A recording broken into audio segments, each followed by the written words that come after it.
Alors, un petit bricolage pour aujourd'hui. On va essayer de faire la maison du bonhomme Pirouette Cacahuète. Vous savez, sa maison est en carton, ses escaliers sont en papier. J'ai pris une grande feuille normale, je vais la couper en deux parce qu'elle est un petit peu grande. Donc, faites pause et allez chercher vos ciseaux. Attention, je coupe en deux. Moi, j'ai pas de ciseaux. Je déchire proprement. Je rappelle que c'est beaucoup mieux avec des ciseaux. Voilà, comme ça me fera une deuxième maison. Alors, je vais plier ma feuille en deux dans le sens de la longueur, comme ça. Hop. Les coins, coin sur coin. Et j'appuie bien ici, c'est important. Parce que ce que je veux, c'est trouver un joli trait au milieu. Vous voyez? C'est ça qui m'intéresse. Je déplie ma feuille. Et là, je vais fabriquer le toit. Donc le toit, je replie les bords de ma feuille et je les pose sur le pli du milieu qu'on vient d'obtenir. Hop, j'appuie, je glisse. Même chose de l'autre côté, je rabats le coin et vous reconnaissez le triangle de la maison. Vous voyez, ça commence comme un avion. Petite maison. Bon, alors, cette maison, donc on a dit qu'elle était en carton pour de faux et ses escaliers sont en papier. Alors, les escaliers en papier, je vais les mettre au pied de la maison. Donc je replie le bord une fois, j'appuie, je retourne la maison. Je retourne encore une fois, pas trop. Regardez bien ce que font mes mains. J'appuie, je glisse. Et là, on est en train de fabriquer les marches de l'escalier. Attention, je retourne. Je replie encore une fois. J'appuie bien, sinon on ne verra pas bien les marches.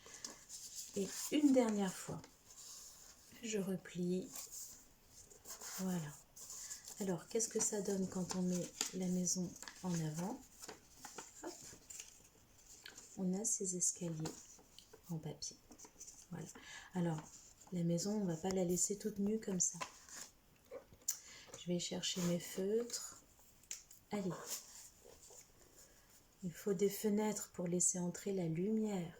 Une jolie fenêtre ronde. Vous choisissez la forme que vous voulez. Moi, j'adore les fenêtres rondes, comme les hublots des bateaux. Une deuxième. Hop. Et puis, si je veux entrer et sortir de ma maison, il me faut une porte. Allez, en forme de rectangle ou en forme de R, comme en attaché. Voilà. La poignée de porte et le numéro. Allez, on va écrire 1.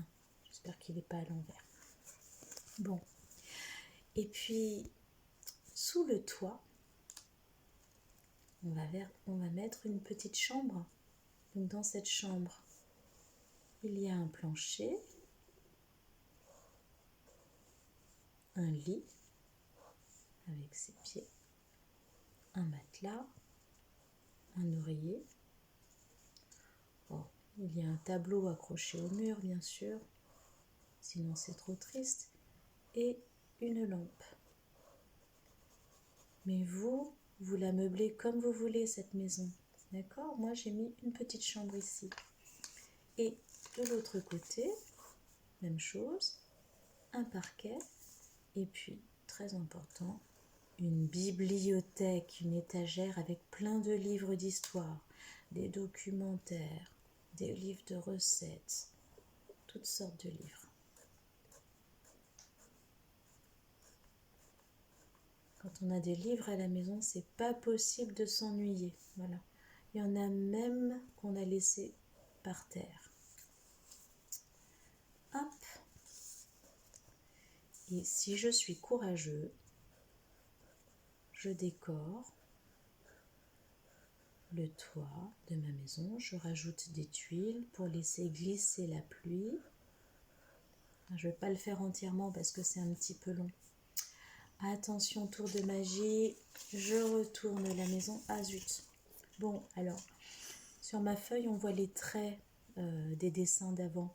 Mais si vous le pouvez, vous pouvez rajouter la cuisine, la salle de bain, les toilettes. Voilà. Donc, et cette maison, vous pouvez lui faire des petites sœurs. Hein. Ça veut dire qu'on peut en faire une autre moyenne, une petite. Et puis, j'aimerais beaucoup voir vos réalisations si vous essayez de les faire. Voilà, bisous les enfants.